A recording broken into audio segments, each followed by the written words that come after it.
What we're gonna do right here is go back, way back into time.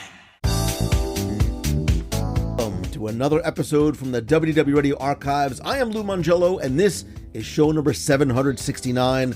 And this and every week, I'm going to select an evergreen episode from the archives to share that maybe you haven't heard before, or one that you haven't heard in a long time. From interviews to top 10s, relevant reviews, guides, Wayback Machines, and more. It's a great way to visit or revisit some of our favorite episodes, including ones that you have suggested that I share from the archives. And this week, it's Valentine's Day, possibly the most romantic time of the year, although shouldn't every time of year be romantic? Anyway, so I wanted to bring a little bit of romance and maybe some ideas for those last-minute Valentine's Day gifts for the ones that you love or like. And so this week, I went back into the archives to bring you our top 10 romantic places in Walt Disney World from show 619. Whether you're celebrating an anniversary, planning a surprise proposal, or maybe just looking to infuse a little bit of extra magic into your time with a loved one, this episode is going to be a treasure trove of romantic inspiration and experiences. You're going to discover some free and spontaneous romantic moments, unforgettable experiences, and some simple yet profound gestures that turn every day into a fairy tale romance. And of course, I'd love to hear from you and what you think is the most romantic place, restaurant, or experience in Walt Disney World. Please share your thoughts in the WDW Radio Clubhouse at wdwradio.com/clubhouse. Be part of the community and conversation there. Or you can call the voicemail at 407-900-9391. That's 407-900-WDW1 and share your story and thoughts on the show. But for now, sit back, relax, and enjoy this week's episode from the archives on the WDW Radio Show.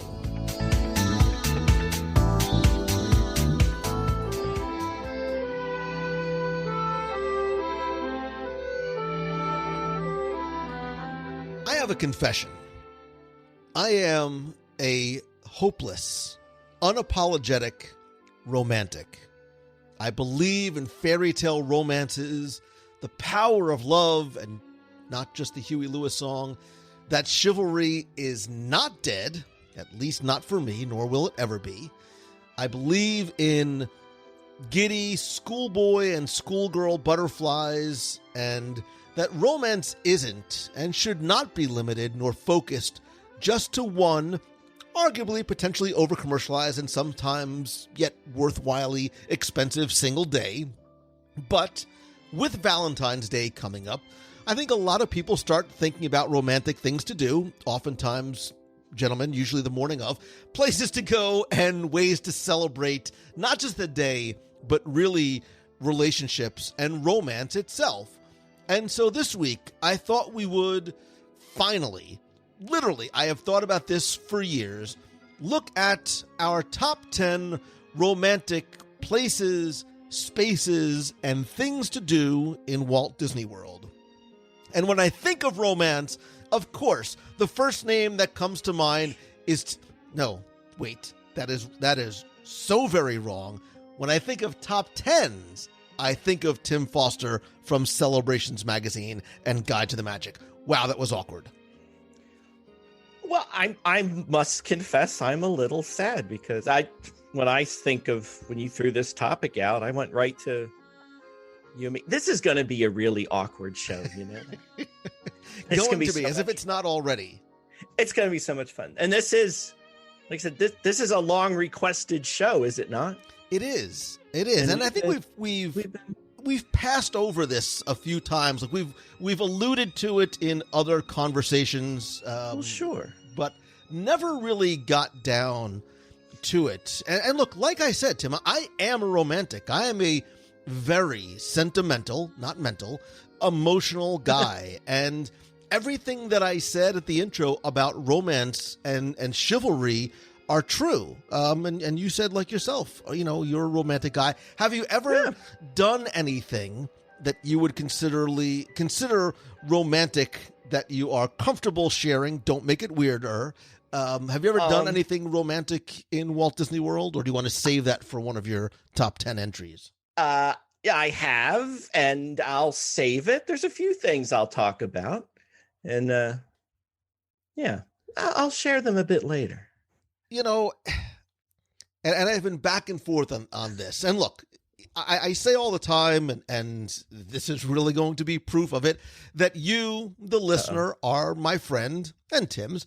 And thanks. I want to, excuse me, I'm going to practice what I preach, and I'm going to trust you by sharing a story that has to do with romance in Walt Disney World.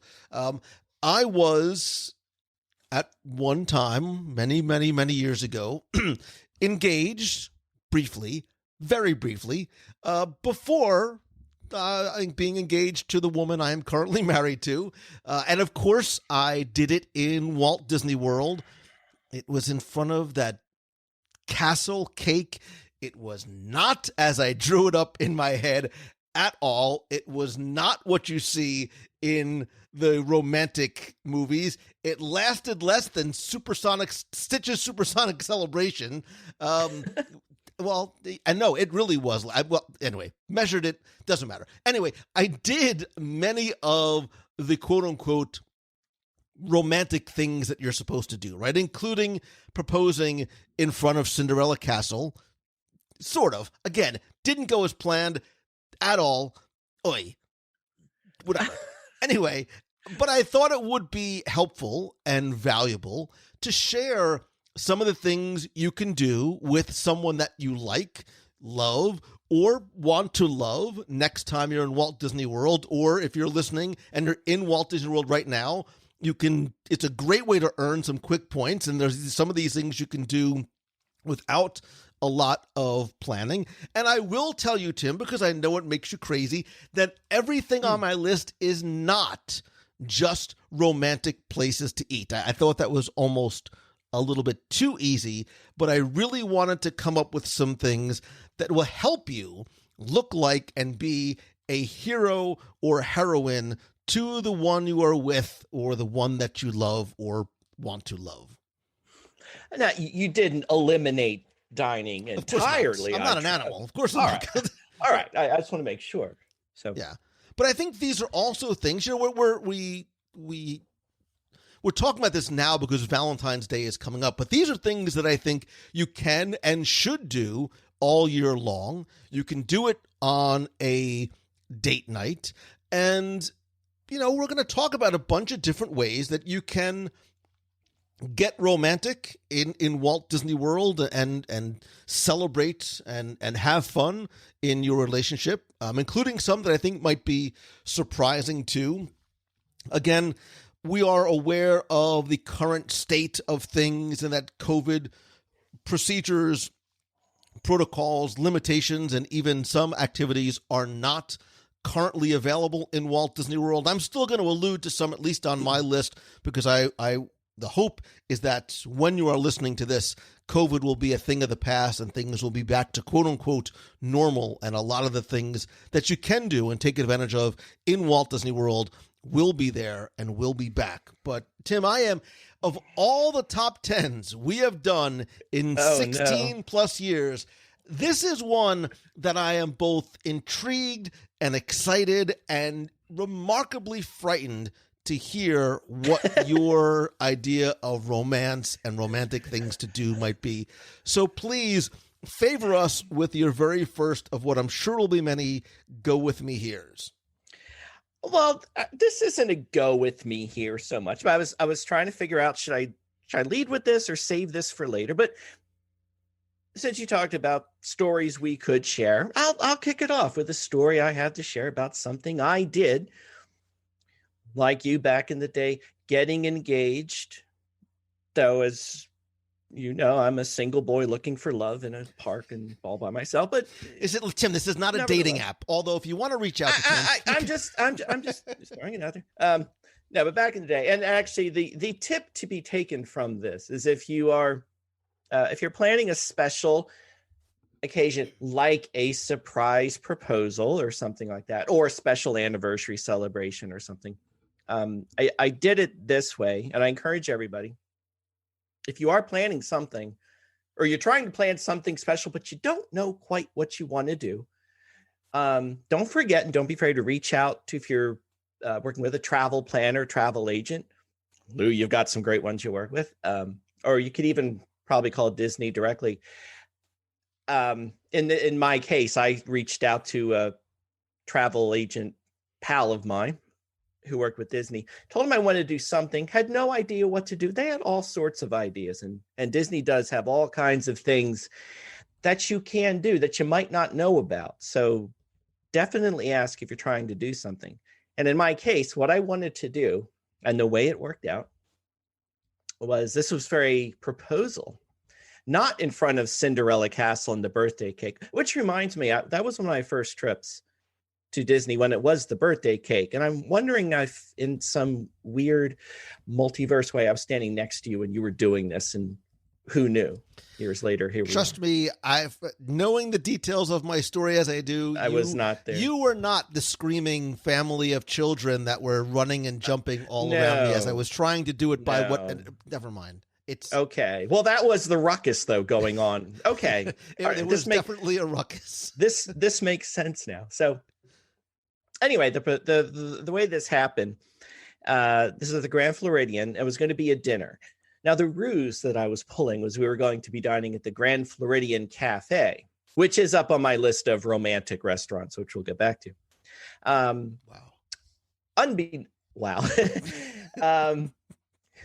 Now, what the surprise was, hey, no, I'm sorry. Listen. One of, oh my gosh. Wow. I didn't know we were going to be critical here, but that's okay. All right, I'll comment later. Anyway, the surprise was, so I explained I would like to do something special. One of the options that they had was we could arrange for a private dinner up on one of the upper floor balconies, sort of overlooking the Magic Kingdom, but we could see the fireworks. And so at the appointed time, we were in the lobby, and to perpetuate the ruse even further, I actually went up to the hostesses at the Grand Floridian Cafe and explained what I was doing, but she thinks we're going in here. So could you give me a pager just to make it look convincing? This is where we're waiting. And it's actually great when you talk to cast members and get them in on it, because everybody's so happy and excited. They're like, oh yeah. And we'll call you. We'll make it all sound really good. So we did that. We're waiting. And then our private butler wandered over. And the surprise was, well, we're not going that way. We're going this way.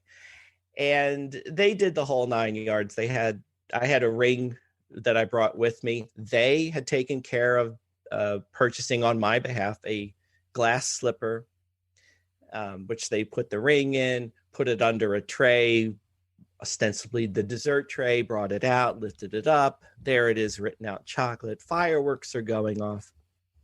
It was a beautiful occasion. So, and again, one that I could only have done with the help of my travel people, friends, and Disney themselves. And I remember actually calling them quite a few times just to make sure everything was just so. They were absolutely wonderful, make sure everything was perfect. So it was a night I'll never forget.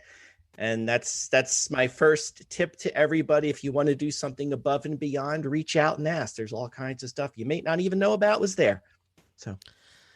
So I was expecting to be surprised, but not so pleasantly, Tim Foster. Oh, look at you being so romantic. And me. Believe it or not, I did not expect you to have this on my list, because I did have sort of this indulgent, best overall, bet you probably haven't done this yet dining experience in Walt Disney World, and it involves a butler, not Tim Curry from Clue, but if you really want to do something extraordinary and extravagant and indulgent, there's a lot of different ways you can do that type of butler service. So I know, and again, we're sort of taking COVID out of the equation right now, but at Grand Floridian, you can actually arrange for a private dinner at a number of different locations throughout that resort that comes with your own special menu and a private butler. And like you said, the cast members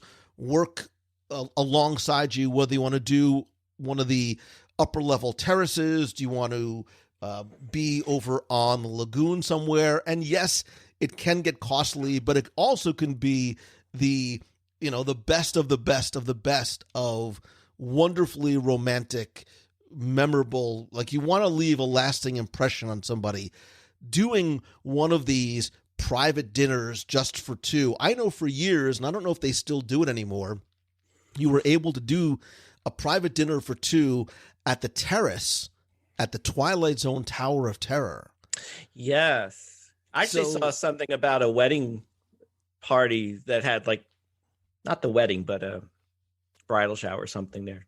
Yeah, I mean, look, that's expensive, right? I mean, and this is, and let's maybe it's good that we get this one out of the way. Like, this is the indulgent. If money is no object, like Disney can do it. If you say, look, I have a budget of this. What can you do? What can you do to wow me? Disney will wow you. Disney will do things that can knock your socks off. And if you want to have dinner for two, after hours at an attraction, I'm sure they could make that happen. So maybe it's good that we sort of get this out of the way. And I promise, that one out of the way. Yeah, we'll scale back, including. I have a lot of things on my list that are actually free to do too. I have a few free things, but it was nice with it. The icing on the cake, though, proverbial icing on the cake. Whether you're in our case, as we leave, and all the cast members are again so wonderful, congratulated. 2, I just got engaged buttons that we could wear for the rest of the trip, which scored us even more free cupcakes and free dessert and free ice cream. Or if you're celebrating an anniversary, you can get a happy anniversary button, or just marry. That's the. Those were expensive free cupcakes. So it depends on your point of view, right? So, but it's worth it. And look, I'm the kind of person that if something and somebody is worth it, like I never begrudge spending the money on something that is going to be an amazing meal, an incredible trip, a wonderful memory, especially if it involves, my kids or something like that, if I'm able to do it. So. Very good. Wow. So now I almost feel like, how do I follow that up? And I had to follow the birthday cake castle. So give me a break. Stop bringing that up. It still gives me I still get the heebie-jeebies when I think about that. Aw. Not really. It all worked out for the best. Yes, it did. So So I'm going to sort of take the idea of, we said that we're not going to talk about dining first, but we will talk about dining first because you don't necessarily have to do the full-blown, stereotypical romantic dinner somewhere. And yes, we will get to them, but I think that there's ways, especially if you're going to Walt Disney World, chances are you or both of you are Disney enthusiasts, and maybe you want to spend some time in the parks maybe don't want to do a full sit-down meal. And look, admittedly, I am not a big drinker at all, so I'm going to swap out, and you could do either or both. What I'm calling either like a tasting around the world, whether it is a wine tasting around the world, it is a culinary tasting around the world. I think something simple and romantic that you don't have to worry about overly planning is going to World Showcase. Like, especially if you do it and you time it just right and the weather is beautiful and the sun is just starting to set and you can do it on a weekday so it's not crowded, and you visit each pavilion and you sample a wine or a beer or a snack or a food item, if you prefer, from each of the countries. So you almost can do these little wine and cheese plates or a beer and pretzel plate, or so you craft your own sort of mini menus as you go around, because it's less about the food that you're eating and what you're drinking than the time that you're spending together. The experiential aspect of it is really what is the romantic part. Holding hands, in theory, as you walk through the World Showcase, having fun as you are expanding your culinary palate, maybe learning about some different wines and beers. It's simple and it's fun, and I think that too could be romantic without it being prohibitively expensive as well. What's your most romantic World Showcase Pavilion. Wow, that's a great question. I think it depends how and where you spend it, because there is something just inherently romantic about France at night with the music and Paris, and it's this city of lights and love. You know, we know my affinity for the Japan Pavilion. I think one of my personal favorite alone spots could also be one of my favorite romance spots, sitting up in Japan outside Katsura Grill, all the way, in the back corner with your back up to the bamboo forest with the soft hanging lanterns above you and the waterfall in front of you and that view of the promenade and the music in the background is an incredibly romantic spot that you might not necessarily think of because it's not this formal, get dressed up, sit down dining location. It's interesting because as I was going through my list trying to think of spots, I found myself repeating a lot of the same locations we would have talked about in, favorite places to relax or most magical places we've been, that sort of thing. And which I thought, no, I'm going to repeat myself. But then it rang true because these places and the Japan Pavilion, my friend, no surprise on my list too, as a place to be. But I think the thing to take away from that is that these places are so special to us and relaxing and magical. Part of what makes a romantic place so romantic is you sharing your experience with that person that you love. So it only makes sense that the places we think of as the most magical, relaxing, and wonderful are those places I want to share with somebody. So yeah, whether I'm sitting alone in the Japan Pavilion or wandering through France or the courtyard in the UK Pavilion or whatnot, it's magical by yourself in a way, but just so much more when you're with somebody, of course. Okay, so what is next on your list in terms of romantic places or things to do? I was walking. Well, we'll keep walking because you kind of led me to that. One of my favorite just romantic activities, period, is just walking around, like you said, hand in hand, not down Main Street as everyone's rushing out of the park, but in that quiet place off by yourself. Invariably at night, when the lights are out, the music is playing, the crowds are a little less. World Showcase was first up on my list of places to walk around. And I actually love walking around, and done this a few times during the Flower and Garden Festival. All the festivals with Flower and Garden, because, hey, flowers. And it's free to smell the flowers. And, as Disney's done, as we know, a better job. It's evening out the crowds throughout the year, but anytime you can be there when it's less crowded, that would be great. And we can all remember back in the day when you could go in March and April and it'd be not too crowded, not too hot yet. The flowers are out. And that's a wonderful time to walk around. But I also like walking around Crescent Lake by the Epcot resorts, just walking along the boardwalk, no particular place to go. But in the evening, you can see the lights playfully dancing off the ripples in the lake. Oh, that's romantic. I love one of my favorite places to walk, period, is that the walkway that leads under the bridge going to the International Gateway, which is straight out of Ratatouille and walking around in Paris to me. And best of all, if you time it right, you can find yourself on that bridge, but on the top, and have a nice quiet place with just a few people around to watch the fireworks that evening, whether it was Illuminations in days gone by or Harmonious in years to come. That's a wonderful place to spend with somebody because, one, you have the spectacle of the fireworks, you have all of the ambiance and the beauty of the resorts and the lights around you, but it's in a not very crowded place. You're out of the park, you're away from the crowds, but you can still hear the music from the France Pavilion. It all adds up to be one of my most favorite, beloved locations in all of Walt Disney World that I really love spending with someone special.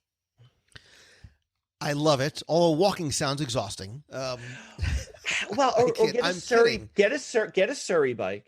Oh my gosh! And those hills are killer. It's like an endurance event for me doing that. No, you sit in the back, or you distract enough that you get away. You kind of fake a pedaling motion once in a while, but you're not doing it. It's so romantic. Here, honey, you pedal. Yeah, around. And yeah.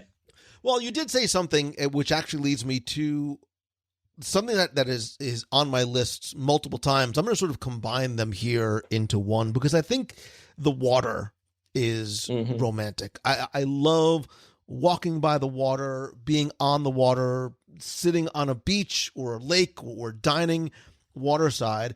And I think at Walt Disney World, something that is an overlooked experience and maybe even more so over the past number of years. Look, when Walt Disney World opened, it was billed as the vacation kingdom of the world, meaning that Disney wanted, and because it was only one park, you had a lot more time to really take advantage of the resort. And I think that it's starting to happen again where people are starting to spend more and more time. And one of, I think, the most wonderful ways and romantic ways to do that is by being on the water. And it's by renting a boat or renting a kayak or a canoe. There's a lot of different options that you have that you can either drive or control on your own, or you could be taken out. So, for example, there are a number of different motorized boat options at Yacht and Beach Club, Polynesian, Grand Floridian, Contemporary, Fort Wilderness.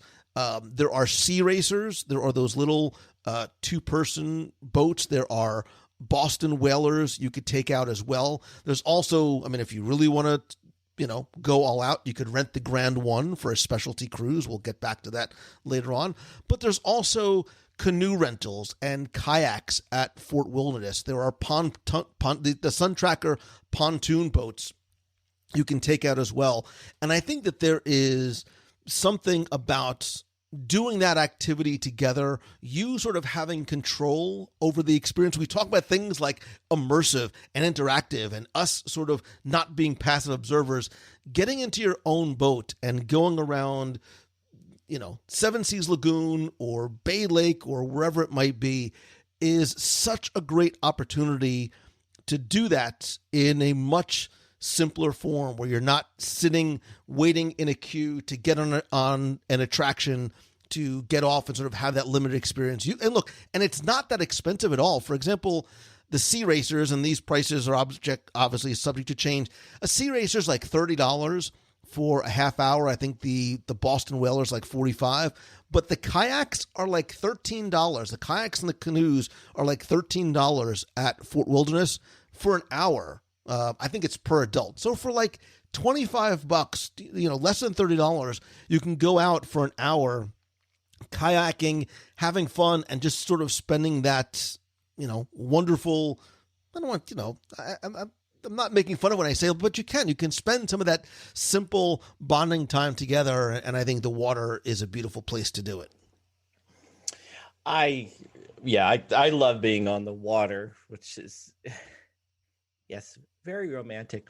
I was going to talk about fireworks cruises and stuff. I have a story to share about that. Of course you do.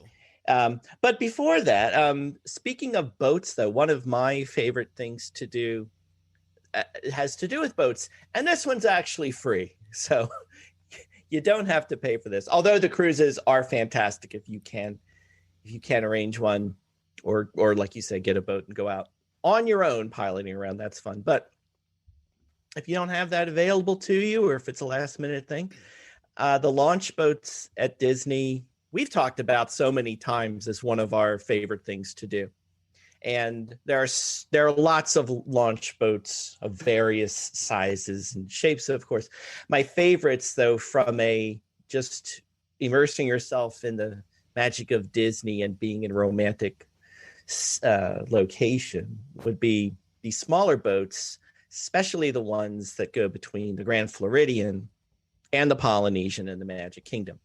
And similarly, the boats that go from not the Magic Kingdom to the Wilderness Lodge, but the ones that go from the Wilderness Lodge to the Contemporary to the campground, the ones that go in the circle. And these are smaller boats, so they're not the big, chugging big boats that everybody's crowded into. And as long as you're not going, at the end of the day when there's, 100 people waiting to get into your boat, if you do it at an off time, a lot of times you can get that boat, sometimes to yourself. I've been in that situation. Or if you leave very late at night, that happens too. And I think from going to the Magic Kingdom over to the Grand Floridian, that's my favorite boat route of all. But from there, you can see, the lights of the Magic Kingdom and also the lights of the Grand Floridian and the Polynesian reflecting on the water. You see, if you time it right, you can actually see the fireworks, which is one of those serendipitous moments. But especially at night, it doesn't take long for you, once you leave the dock, to feel like you are worlds away from everywhere, which is a truly astonishing thing to do when just moments ago you were shoulder to shoulder with 10,000 of your closest friends on Main Street watching the fireworks. But getting on a cruise, one of those, even the launch boats, gets you far away from everybody and not too long, especially the Wilderness Lodge boats, and especially at night if you go behind Discovery Island and you're out by yourself and you can't see anything and it's scary. And hey, but that's romantic too. Hold my hand, I'm scared. That's a good moment. But the story I'll tell, that this is one you can't plan, but this, it's kind of, I don't know if this is disingenuous of me to say, but one of the great romantic things I would suggest to people, it's hard to suggest because it's those not planned moments, the ones that you just happen to luck into, but you'll remember them for the rest of your life. So it's kind of a not fair thing to throw out there because it's not like you can plan for it. But in this case, for example, we were at the Grand Floridian. The Grand Floridian is going to come up quite a bit in this show, Lou. I'm warning you now.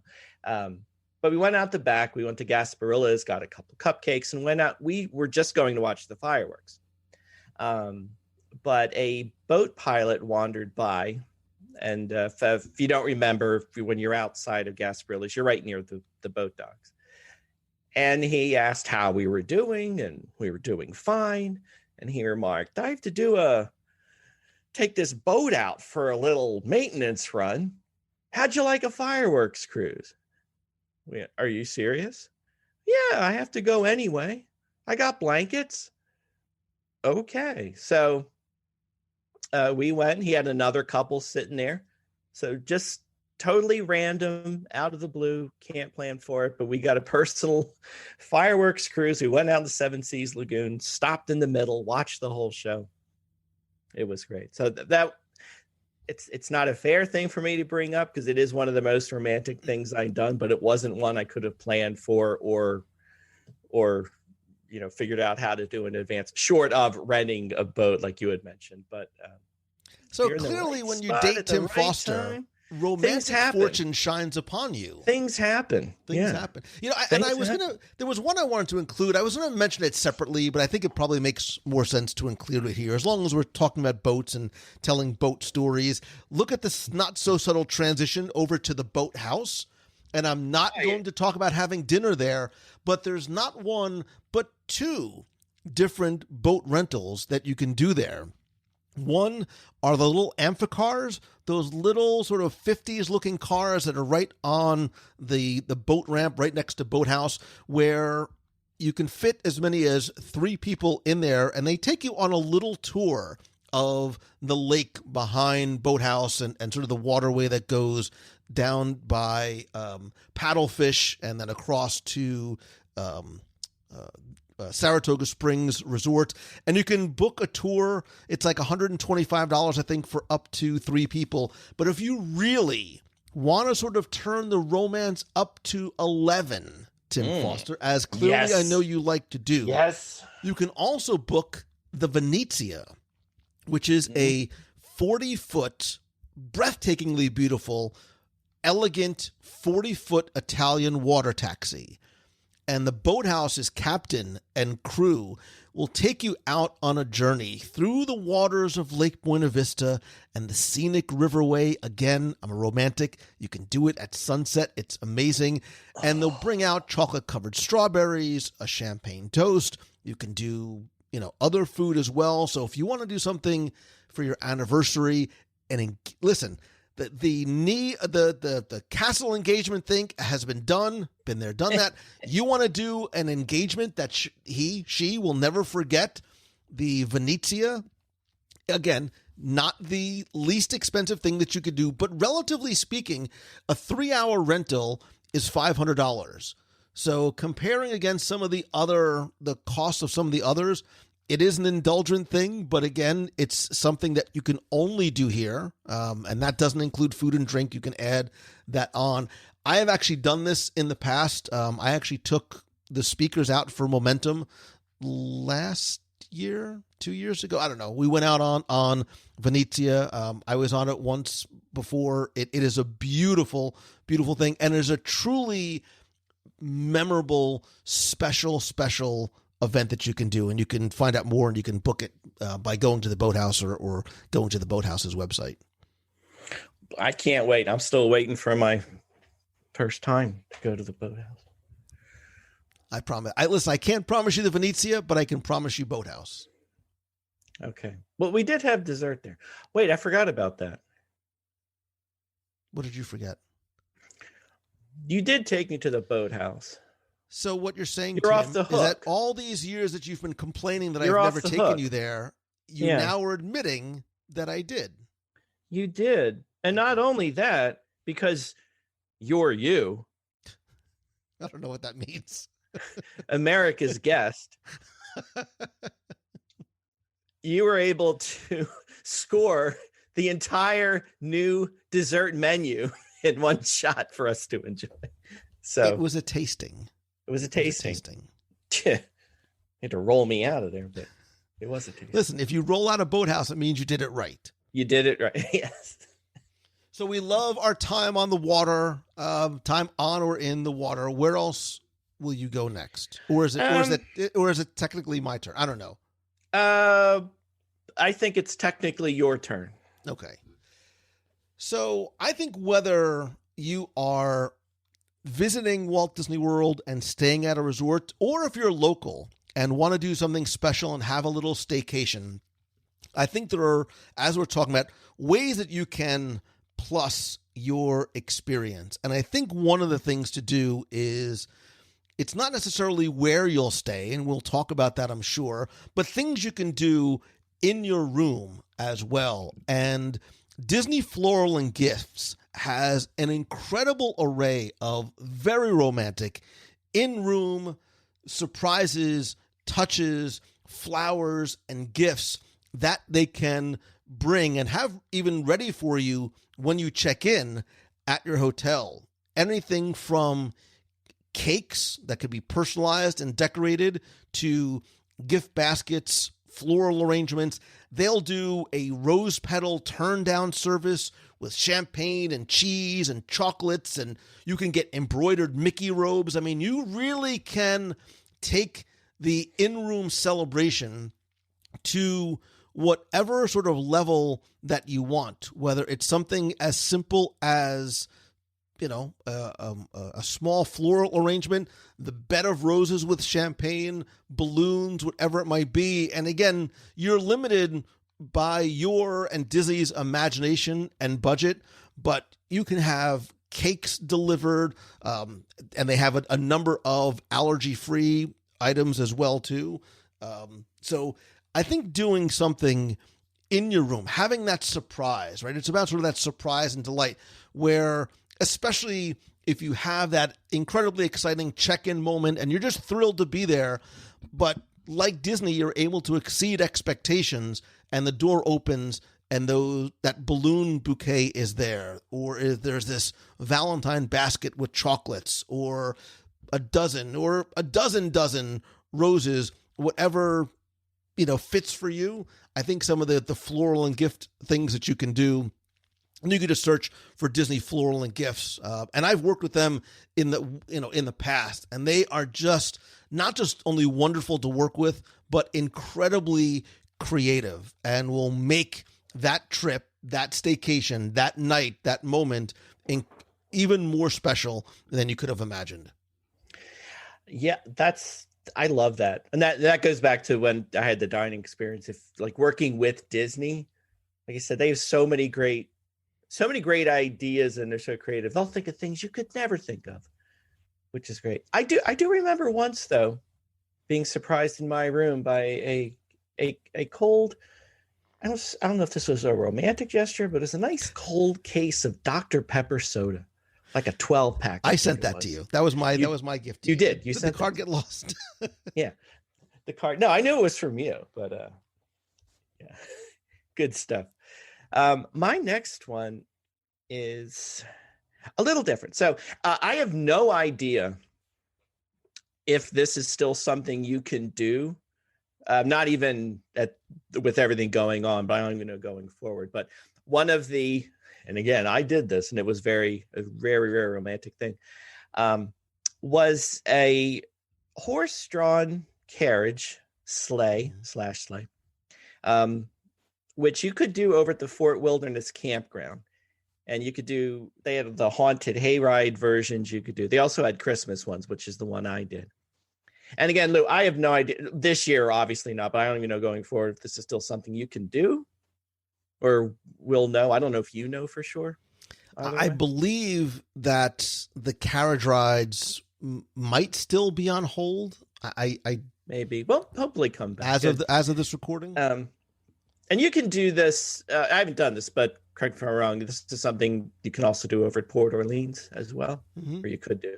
But anyway, the one we did. So this was at Christmas, and it was a horse-drawn sleigh ride with no snow. Hey, it's Florida. It's Disney. It's magic.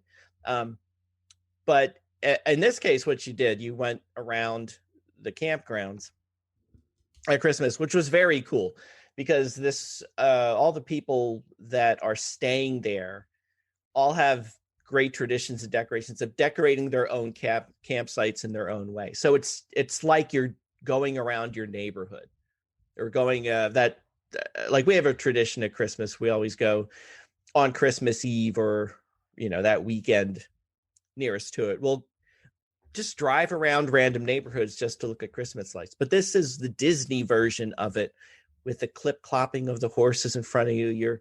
Your friendly driver, who every time I think of him, I just can't help but thinking of Kramer on Seinfeld when he was driving Susan's parents around. But that's another story. But you don't feed the horse chili. That's all I'm saying. Don't beefarino is not a good. Yeah, not a good. What do you feed that thing? But unless you get the wrong idea, that did not happen on the sleigh ride. But it's so it being Christmas time. If you happen to hit it at the right time, it's usually cool. I know it's Florida. It could still be, 87 degrees in December, but I know for us, it was chilly enough that we had, they have blankets and hot chocolate and all that. And you can do the whole thing upright. And it was fantastic because it's just the two of you, you're off deep into the campground. So you're away from everybody, away from the crowds. You see all the Christmas lights around. You're under, cozying under the blanket. It's nice and chilly. So that was a very romantic thing I could do. And again, not sure if it's obviously not Christmas anymore, but hopefully next year at Christmas and at Halloween, although I think Halloween hasn't been going on for a while. I'm not sure.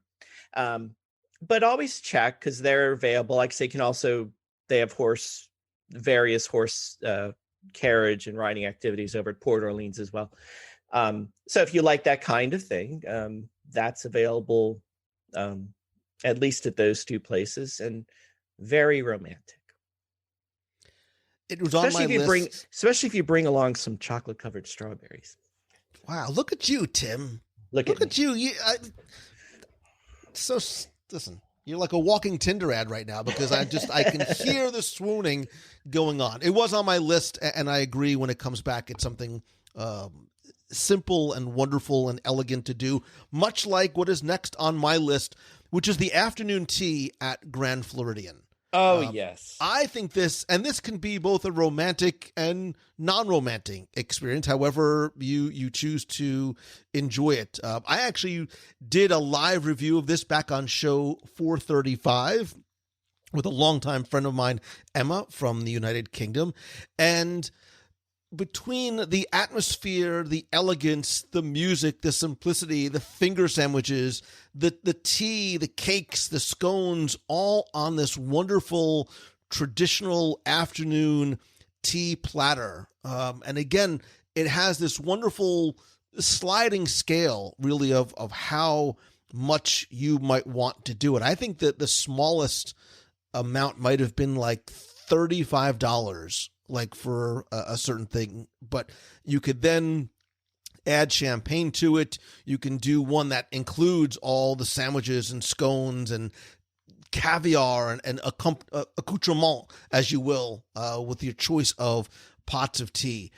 Either way, it was, we sat there for a couple of hours. It was so simple, yet it felt so fancy and indulgent. You know, it's one of these things that you can do obviously in the afternoon. And if you want to dress for afternoon tea with someone that you like or love, you can do it. Or if you want to come from the park and go in, either is perfectly acceptable. The food was delicious. I love the little cucumber sandwiches, and that they have like this sweet curry chicken and little egg salads. So nice. I need to go back and do it again. Again, I did not go in a romantic context, but it is a very, very romantic, wonderful, and I think also overlooked thing to do for potentially not a huge amount of money if you don't want to spend it. Well, let's spend some more time in the Grand Floridian, because actually one of my questions I was going to pose to you, much like you talked about. Yes, I will go with you to. Thank you. You know what I think we're going to do? Wait, I think I just had an idea. I want to go back. We're going to do an afternoon tea. Well, no, I was going to give it away as like a contest prize. Oh man! Like I'll take a that's wonderful. Yes, and you can't win. Oh wait, maybe we'll all go like while you're there. Yeah. I mean, I'm not going to wait that long, but we can whenever go again while you're whenever there. that will be again. But all right, so I'm sorry. We're staying at the Grand Floridian. We're staying at the Grand Floridian. Well, here, question, because I asked you what you thought the most romantic World Showcase pavilion was. How can you choose? But speaking of resorts, what would you say is the most romantic resort? And really, only two come to mind for me. But you might have some honorable mentions. So I think we literally could do a top 10 romantic resorts at Walt Disney World, because we could. I do not agree that there's only two that come to mind. I was hoping you wouldn't. So I'm curious, what on your list is Grand Floridian, and what was the other one? Yes. Captain Romance? Well, for me, the Wilderness Lodge is the other. Okay. For a variety of reasons, but like you mentioned, there any of the resorts can be romantic in the right setting, of course. So, but while we're talking about the Grand Floridian, since we're there already, I had a couple other items on my list that revolved around that resort. So we might as well just do it all in one shot here. One thing I was trying to think of was, as far as restaurants go, and when we do get to dining, what my answer would be for the most romantic restaurant. And I will preface this by admitting I have not been asked nor have taken anybody to Victoria and Albert, so that's not on my list, but certainly would be up there. But me answering that question, I would stick with the Grand Floridian and go Narcosis or the Grand Floridian Cafe. And I think the Grand Floridian Cafe, just not being pricey or anything, but it's so beautiful.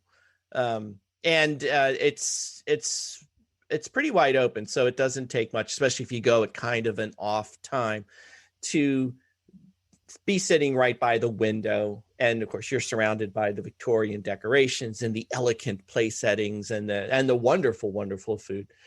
And a server that may very well sing you a special anniversary song if you mention that's the case. I forget his name. I would tell you to ask for him, but he's there. He's a good guy. But also at the Grand Floridian, just sitting in the lobby, when you're talking about what can you do romantically that you didn't plan ahead for, you didn't reserve that cruise, you didn't plan this dinner 6 months ahead of time. If you simply just going to the Grand Floridian lobby and relaxing, listening to the piano player, listening to the orchestra, if it's Christmas, looking at the Christmas tree and the gingerbread house. But again, if you go, hopefully you can get there. It's not overly crowded, get a nice place to sit and just relax. And you can spend so much time there. Even if you're going to be dining at the cafe or in Arcosi's or Citrico's or wherever, going ahead of time, an hour, a half hour ahead of time and just relaxing is great, because it's obviously a very beautiful romantic resort, just how it's decorated and all the things you can look at. The other thing that's, and actually I was going to ask you this as another question, if you're there, particularly I feel like in the afternoon more so, you may witness some romance playing out in front of you as a wedding party comes down the stairs for their photos, accompanied by Mickey and Minnie in their finest wedding attire. Or we were there once and we saw an impromptu in the middle of the lobby ball with princesses and their princesses, in which everybody could join in. So you never know what you might happen upon if you're sitting there. So, and then finally, shopping, window shopping. And the Grand Floridian is one of my favorite places. Of course, shopping at the jewelry store on Main Street, USA, and the Emporium is nice too. But there can be a lot of people in there, and you may be a little hot from walking around the parks. But if you're just relaxing, say you're going for dinner at the Grand Floridian, for example, or lunch, you can go shopping. So wait, listen, I as your friend, I have to stop you and I have to help you. Because what would I do? I have never seen somebody gain and lose points so fast. What happened? As you did. You went, and I quote, I'm gonna have the stenographer read this back from the quote. Oh no, I feel bad now. You said, go shopping. We can go shopping. Take her shopping. Window shopping. There's a huge difference between taking somebody shopping and then disappointed. Like, no, honey, I put that ring down. I meant window shopping. Big difference. That's not what I meant. Wow. I wanted to be clear. No, browsing around. No, we've had many in advance of a dinner or something like that, just going around, sticking to the Grand Floridian, going to shops, whether or not we're buying anything, but going into like Basin White. This is something I always say. Go to Basin White, try out, get some of that sugar scrub and, wash. It sounds silly, but if you're both doing it, it's a little elegant. It's a little fancy. It's kind of neat. You go over to the other shops and look at things like wishful things. Like, if you were going to pick me out one, which one would you pick? And then you play that game. But then the next day you pick it up on the sly and you bring it to the next dinner. You see where I was going with that? Now I do. That was a nice you're ruining. See, there's a I don't want to say a plan because that sounds devious, but it's all for good. I like the recovery. But the whole basically the whole experience at the Grand Floridian, top to bottom, the monorail, the doors, everything else, and cuddling up by the fireplaces on the upper levels of the Wilderness Lodge. We'll throw that in there. So I was actually going to piggyback on that because I do have a list of romantic resorts and rooms. But you know what, Tim? I do want to save this as a separate top 10 because I have a few in there that I think not only might surprise you, but you might not even know exist. Interesting. Because and I agree that any resort look, and part of the takeaway of this whole thing is going to be you can make your trip romantic without having to specifically plan or pay for anything to make it romantic on your own. And I think that holds true for your resort as well. There's a lot of things that you can do. Surprises. Look, I'm and I know I drive my family crazy with this. I love surprises. Like, I love surprising people, whether it's with a gift or just something unexpected. Like, that could be something simple and romantic that you do, right? Bring some things that you purchased at home so you don't have to worry about, trying to sneak away. And every day, have a little surprise for them when they wake up with maybe a clue as to someplace that you're going, somewhere that you're eating, a little trinket or a little item that gives a hint of what is to come from the next day, someplace else that you might go. I love those little things that make not just an event memorable, but it makes every day something that they're going to look forward to. Like, oh, what does he or she have planned next? And it's not about the amount of money that you spend. It's the thoughtfulness, I think, that you put into it that matters most to people. At least that's what I hope for. I hope that it's a thoughtfulness. I love that idea. Now I got all these new ideas. I told you, I'm a romantic kind of guy. So. Oh, nobody ever doubted that for a minute. And wait till I tell you, I'm hoping that you don't say what I think is potentially one of the most romantic things you can do for last. And if you steal it, so be it.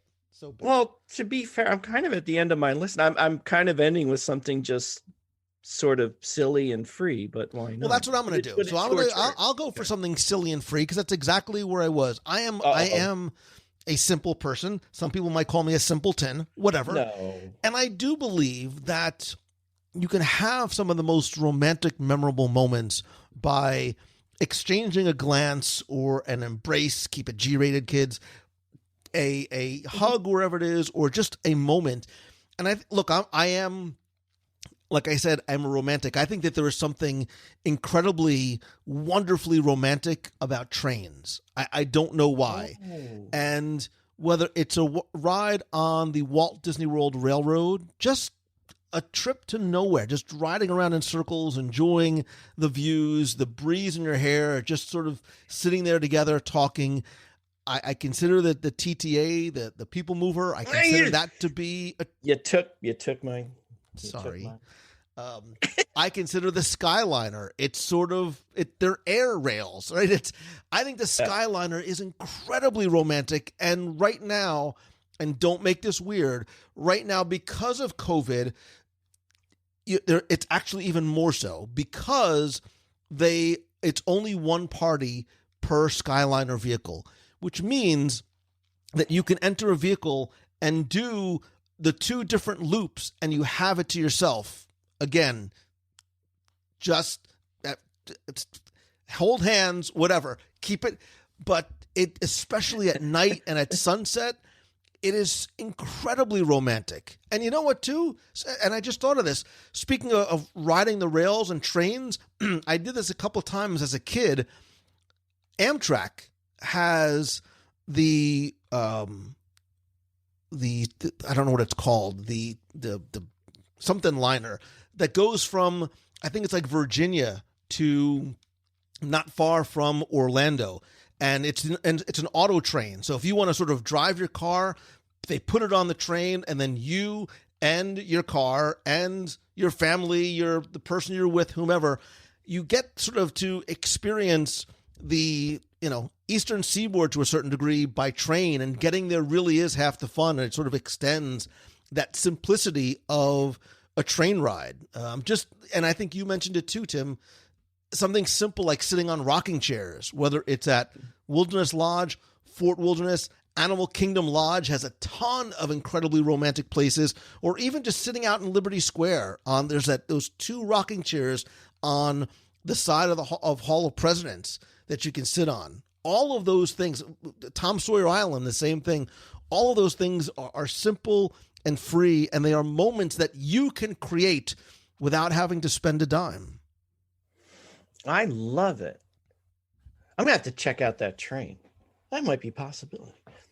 I was going to kind of carrying on. Then you took the TTA, but I'm going to talk about the TTA a little more, because just on its simplest basic level, I was trying to think of if you're at Disney with that special someone, and again, short of all the extravagant dinners and plans you could do, just in terms of riding attractions, I was trying, what are the most romantic attractions? And I think every time we contemplated doing this shortest show, I think that was always the first question, like where's the best cuddle spot on what attraction? And I was thinking about it, and I have kind of words. The ones I would think of, the thing they would have in common is that you're sitting, they're slow moving rides, and they're long. Obviously, I don't know how romantic you can get on Expedition Everest, say. Now, I don't know if holding hands out of sheer fright counts, because that would be me. Romantic is probably not on the top of the list of things I'm feeling at that moment. But on the TTA, because that was one of my most romantic attractions, but it's one of those you can, especially, hopefully you can still do this. If it's not that crowded, you could even ride it multiple times. There's never a wait to get on, so you don't even have to worry about this is going to be romantic, but we do have to wait an hour in the queue to get there. But once you get out of Rocket Tower Plaza, and we've talked about this so many times with the TTA, you're off on your own. Two of you in a car. Confession, as soon as we leave the station, I take my shoes off and kick them up. So you could play a little footsies there. All right, stop it. Don't tell anybody you did that. But especially at night, especially at Christmas, I remember many a time being at a very Merry Christmas party riding the TTA. So not only is it magical TTA, it's magical TTA at Christmas, where you can see the dream lights on the castle. You can see all the lights in Tomorrowland. And even better, when it's not that crowded, every once in a while you get that not so rare opportunity. Not only is it just the two of you in the car, it's the two of you in the whole train that leaves the station. Mm-hmm. And that's happened a few times. And that's really cool, because then you're really truly off on your own. It's like your own personal tour that's, you might have ordinarily paid a lot for at Tomorrowland. It's just you two, but you have it all to yourself. Oddly enough, I thought, and maybe this isn't odd if people hear it, I had a vote for the Haunted Mansion as being a nice romantic, because you're by yourself. It's scary. Hold my hand. I'm scared. But it ticks off those things. It's just the two in your car. You're not with a bunch of other people. It's dark. It's long. It's not like something like Peter Pan's Flight, where, you're alone, but it's over before you know it. This is nice and long. And if you have an affinity for Halloween, and a lot of people do, that makes it an even more special place, and even more romantic and spooky, shall we say, during Halloween, or a not so scary Halloween party. So the question to you, Lou, what would you nominate as your most romantic attraction? Again, keep it G-rated. Keep it G-rated. Remember. Look, I'm a snuggler, right? So yes, this very much is in my wheelhouse. Don't say, of course you are. Stop it. So there are a few. I think Pirates is one. I think Peter Pan's Flight is one. You've got that pirate ship all to yourself. Spaceship Earth is another one. Yes. Navi River Journey. Mm-hmm. Again, you're on the water. I was going to say living with the land, but to a certain degree, if you get a boat all by yourself, it could be. But I think Peter Pan's Flight, those attractions, Haunted Mansion, very much high on the list. Attractions where it's just the two of you in a vehicle, and you're able to sit together and put your arm around each other or whatever it is, inherently makes those attractions romantic. I like it. My cat's wandering in. He's got some things to say about this, but I was trying to think of other attractions, and I forgot. Yeah, Spaceship Earth definitely too. You know what? I remember romantic nights. One more quick story was the first time told you this, Lou, so many times. So the first time I visited Epcot was in the evening. It was an October evening. We were at the Magic Kingdom. And actually, I was so new to this, I didn't realize that monorail went over to Epcot, and we found out it did. So away we go. But it was, it was in October, so it was cool. There was hardly anybody there. Epcot was sort of still newish at that point, so everything was super clean. World, like the original Imagination, World Motion, it was all still there. Music emanating from the shrubbery. It was fantastic. But any of the attractions in there kind of ticked off those check boxes. Nice and slow, just you. It's 5, 10, maybe 15 minutes, whether it was Imagination or World of Motion or Spaceship Earth, like you said, or even the Seas at that point. So all of Epcot with nobody there. El Rio del Tiempo. Okay, so I as I was looking through, because I don't have a lot on my list left either. I do have, obviously, some restaurants. I'm going to save those for, I think there's a top 10 romantic restaurants in Walt Disney World that we can do, because I think there are many, including some that I think are unexpected. And number one, this is going to sound like one of those clickbait articles. Number one on my list will surprise you, because it will. It might. And then again, it might not. But there's a few that I think are incredibly romantic, just like there are romantic resorts or romantic rooms even that you could ask for at certain resorts. So I will save those for another top 10, which we can do maybe very soon. I'm going to quickly mention a couple of honorable mentions before I hit what I think might be one of possibly the best of romantic things that you can do in Walt Disney World. So earlier, Tim, you talked about taking a walk, right? Taking a walk, taking a hike. I think there's a lot of different places that you can do that, whether it's the boardwalk, the resort trails, Fort Wilderness, like you said, even some of the quote unquote running trails between like Old Key West and Saratoga and Disney Springs are really nice. I think you can take romantic walks in the parks. I think the Gardens in World Showcase is one. The Maharaja Jungle Trek, especially if you get some of those, that nice weather and the right time of day.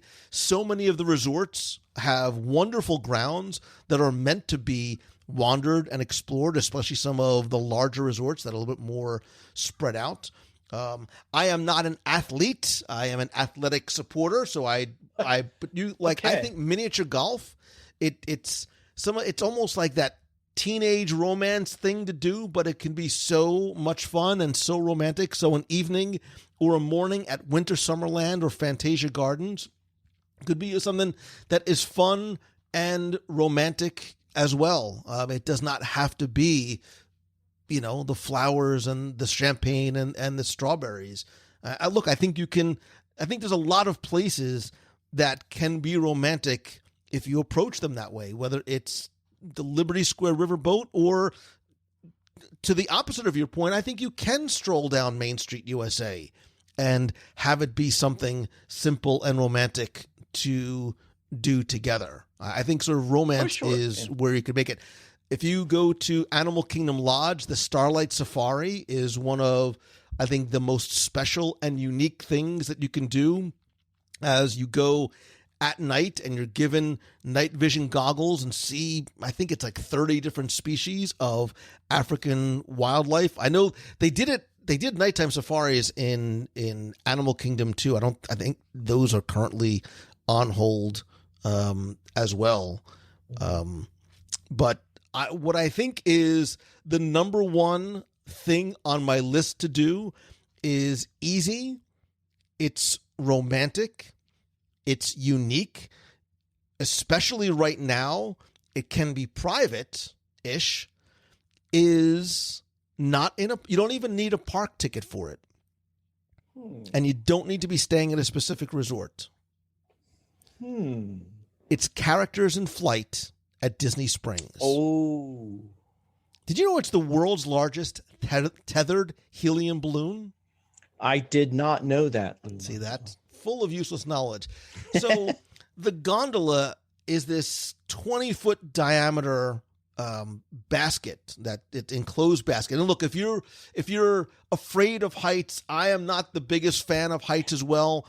You feel so safe and so secure because you can't go anywhere and the balloon can't go anywhere. So I never had any of that fear, although I do acknowledge that for many people it does exist.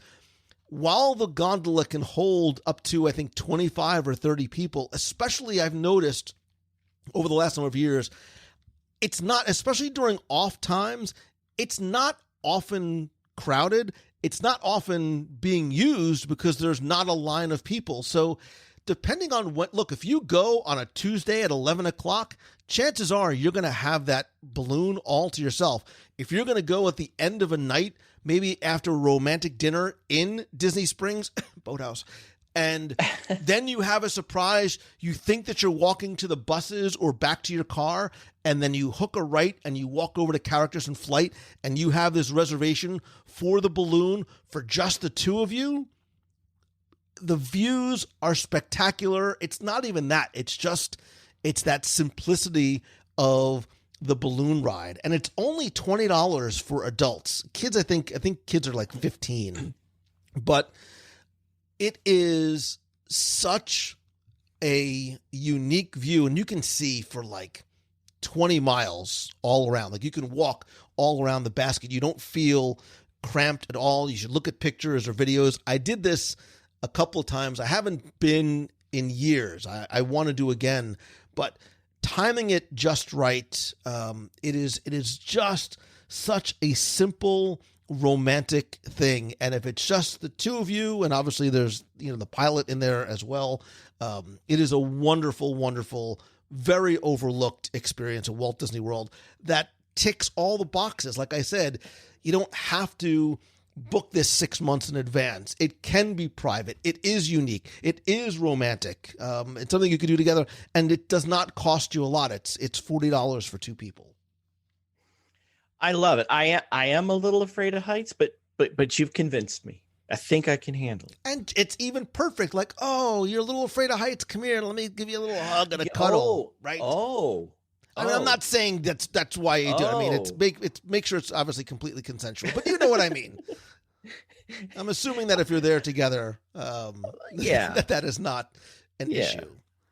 The one last thing I'll just add is that I think the commonality to all of this was, wherever it is, whether it's a restaurant, resort, an attraction, or whatever. Like for me, the romantic part was being able to share that magic moment, whatever it was, with that someone special, especially when to both of you, it's that Disney special moment that means that much more to you. Cause we're Disney people, but this means a lot to us. And it is really special to share those moments with someone. It's also cool. And the last thing I will put on this list is if you get to both experience something new for the first time that you're both looking forward to, not even just an attraction or something, but for example, I remember the first time going into Pandora at night with somebody, and not only was I experiencing this for the first time, but it was so beautiful and magical that we've talked about separately. But being able to share that experience with someone too, who is just as in awe and mesmerized as you are, and you're both taking in this incredibly magical experience together, is really cool too. So again, you have to kind of plan ahead to be there when something opens, but being able to experience something together for the first time is also pretty cool, because it's not just sharing the moment, but you're discovering the moment together. And it'll be that moment that you'll remember for the rest of your lives because you did it together, and you'll never see this thing for the first time again. Like I will never have another first time I was at Pandora moment. So being able to share that with someone makes it extra special. Yeah, look, and as an extension of all the things that we're saying, especially if you've been with somebody a long time, or you've been married a long time, or you're worried about, budget and things like that. That's why I wanted to really have a wide spectrum of things that you could do for free and things that if you wanted to celebrate and indulge. And look, to your point, Tim, about this place, this experience together being special, even if you are married and you've been married for years and the romance is gone, there's nothing that stops you from proposing again. Maybe you didn't have the wedding maybe that you want, or you didn't honeymoon in Disney, or you found this Disney love after. There's nothing that says that you can't go and find or make your special place, whether it's in front of now the non-pink castle cake thing, if it's, in front of a favorite attraction. There's nothing, and you don't need another ring. You don't need another celebration. You don't need any of that kind of stuff. It's just like what we're talking about. It's proposing your love. It's sort of reinforcing that. And forgive me for being all, like I said at the outset, as idealistic and romantic about it. But I think that there is something about making that moment of getting down on one knee, looking up into the eyes of somebody that you love, and then sort of professing that love, especially if it's in a place like Walt Disney World or Aulani or a Disney cruise or Disneyland, wherever it might be, because now you have that moment, that place, that thing. And to all the things that we talked about, it doesn't matter what you do to celebrate, Valentine's Day, whether it's in Walt Disney World or anywhere. It's about the time together. But when you are at Walt Disney World, it's about sort of making those memories in what I would argue maybe is not just the most magical place on earth. It's not just a vacation. It's one of the most romantic places on earth as well. But I want to know from you, my friend, our friend, who's listening here with us, hopefully jotting down ideas or making quick phone calls for last minute plans if you're in Walt Disney World. Tell me what you think the most romantic thing you can do, you should do, or you have done in Walt Disney World is. Share your story. You've already done it, so it's okay. Or maybe something that you would love to do when you find that special someone. What does your perfect romantic day and night look like in Walt Disney World? What is the thing that you hope someone would one day do for you? And there's a number of different ways you could let us know. I think the best way is for us to tell us in your own voice.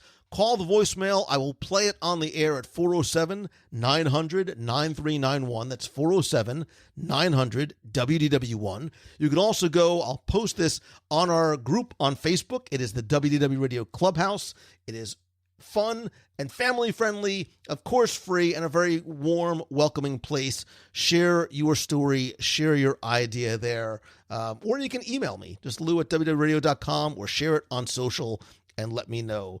And you know what else I think is listen, if you don't know what to get her or him for Valentine's Day and you're looking for the ultimate romantic gift, look no further than not your service merchandise catalog, but go to celebrationspress.com, because it's literally the gift that keeps on giving all year long. That it is, Lou. That it is. I feel like I'm quoting Christmas Vacation right now. But the big news, Lou, the big news is we're happy, so proud to announce Celebrations magazine is back in print. And we are so excited.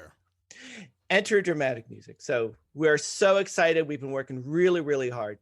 So yes, we're going to kick things off. What better way to kick things off than with a special commemorative Walt Disney World 50th anniversary gala issue, which we're putting together now. So we're very excited about that. It's out. It's available. We love everybody to come check it out, see what you think. So we're super, super excited. Awesome.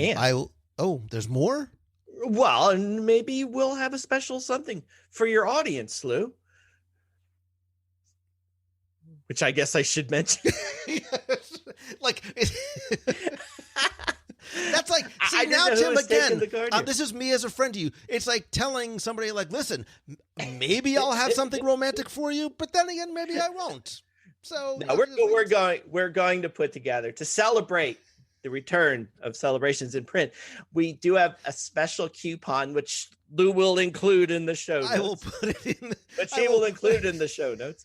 That we're going to offer all you guys 20% off of a new subscription. And we're going to run a little contest where a select few winners that we'll choose will win, in addition to a free year of Celebrations magazine. We'll put together a special gift package of our Nighttime Memories hardcover book we just did, some of our recent back print issues, and some other goodies that we'll throw in there. Some booklets of perhaps Illuminations or the Main Street Electrical Parade, How I Miss You, and that sort of thing. But Lou will put all of the details on all of this in his show notes and share with everybody.